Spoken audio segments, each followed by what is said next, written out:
السلام عليكم ورحمة الله تعالى وبركاته. نتمنى تكونوا كاملين بخير وعلى خير. اليوم ان شاء الله غادي نشارك معكم طريقة تحضير الكومبير التركي اولا البطاطس اللي كتجي معمرة. فتبعوا معايا الفيديو حتى الاخير. خديت البطاطس على حسب الكمية اللي بغيتو، تكون الحجم ديالها شوية كبير، سلقتها. غادي نعمرها بالكورنيشون، زيتون خضر مقطع، فلفله اللي مشحرة، القليل من الذرة، وعندي دان فيمن اللي مقطعه. كيف ما قلت لكم انا البطاطس سلقتها، ما دخلتهاش الفران حيت كتاخذ لي وقت طويل. عندي جبن احمر وجبن موتزاريلا، غادي نقسمها في النصف على هذا الشكل، ونحاولوا انا شدها نبدا نعفسها من الداخل، نضيف لها القليل من الموتزاريلا والملح، ونحركها جيدا، يعني نخلطها وانا كنعفسها من الداخل، وكنحاول انني ما نقيسش هذاك الجانب اللي كيكون على القشره. كيف ما كتشوفوا راه كتجي معلكه بالموتزاريلا.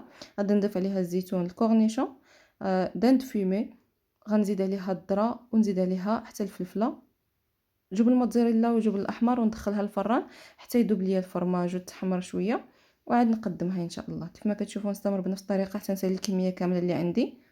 يمكن لكم تعمروا بداكشي اللي متوفر عندكم، بالخضر يعني بالكفته، بالدجاج، بداكشي اللي بغيتو نتوما. نستمر بنفس الطريقه حتى نسالي الكميه كامله اللي عندي. كل وحده كنساليها كنوضع عليها الفرماج وكنوضعها في لاطه ديال الفرن. غادي نخليهم حتى يذوبوا، نزينهم بالقليل من المعدنوس المجفف. قدمتهم سخانين كيجيو زوينين باش كتبقى ديك الموتزاريلا عطيه التعليكه ديالها. هذا هو الشكل النهائي ديالهم. شكرا لكم على مشاهده الفيديو. بسلام عليكم.